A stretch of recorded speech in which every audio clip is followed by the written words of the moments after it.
My wife found my secret Instagram account, and it terrified me. I never thought I'd be that guy scrolling through menopause support groups on Instagram at 2 a.m., but here I am. Let me take you back to where it all started, 6 months ago, when my wife Maria's mood swings began turning our 15-year marriage into an emotional roller coaster. I remember the morning everything changed. Maria was standing in our kitchen, fan blasting despite it being mid-December, tears streaming down her face because she'd burned the toast, again. The same toast she'd made perfectly for the past decade and a half. I tried to hug her, but she pushed me away, saying I couldn't possibly understand what she was going through. She was right. I didn't understand. The woman I married, my rock, my best friend, seemed to be slipping away. Some nights she'd wake up drenched in sweat. Other times she'd cry over commercials she used to make fun of.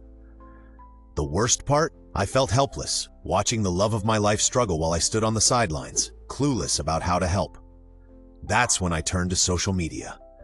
Late at night, while Maria tossed and turned beside me, I created an anonymous Instagram account. Username, Menopause Husband Learning. Yeah, not very creative, but I was desperate. I started following menopause specialists, relationship coaches, and support groups. My feed is filled with infographics about hormone fluctuations, hot flashes, and emotional changes. The more I learned, the more pieces started falling into place. The night sweats, the mood swings, the memory fog that made her forget where she put her keys 3 times in one morning. It wasn't just random chaos. It was a major life transition that nearly half of the world's population goes through, yet nobody really talks about. One post particularly hit home. It read, "Your wife isn't crazy. She's not trying to make your life difficult. She's going through something that feels like her body and mind are betraying her. Your job isn't to fix it. Your job is to be there." I started implementing small changes. I bought a portable fan for every room. I learned about cooling pillowcases and moisture-wicking sheets. I started keeping track of her triggers and patterns. But most importantly, I learned to listen without trying to solve everything. But here's where the story takes a turn. Last week, Maria borrowed my phone to look up a recipe. That's when she saw it, my secret Instagram account. I came home to find her sitting on our bed, scrolling through months of saved posts, comments, and interactions with other partners going through the same journey. I stood in the doorway, heart pounding, feeling like I'd been caught doing something wrong. But when she looked up, her eyes were filled with tears, not of anger, but of love. "You did all this research for me?" she whispered. That night, we talked more openly than we had in months. She shared her fears about aging, about feeling less attractive, about the frustration of dealing with symptoms that seemed to change daily. I showed her the communities I'd found, the strategies I'd learned, and most importantly, I told her about all the other couples going through the same thing.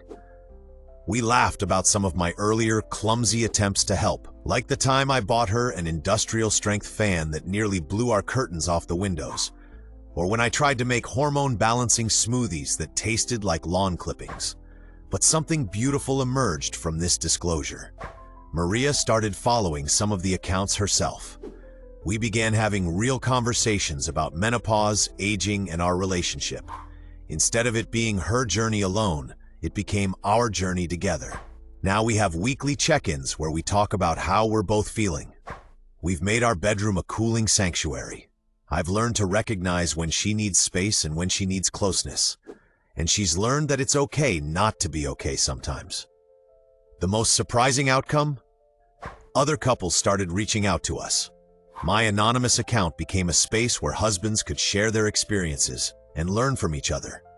Maria even started contributing, offering the perspective that I could never provide. Looking back, I realized that what seemed like a crisis was actually an opportunity for growth. Yes, menopause changed our relationship, but not in the way I feared. It taught us to communicate better, to be more patient with each other, and to find humor in the challenges.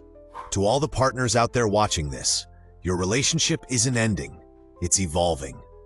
The key isn't in trying to fix everything. It's in showing up, learning, and growing together.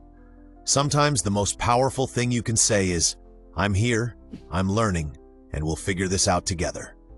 And to Maria, who I know is watching this, thank you for for being patient with me as I learned. Thank you for allowing me to share our story. And most importantly, thank you for showing me that true love isn't about perfect moments. It's about perfectly imperfect journeys we choose to take together.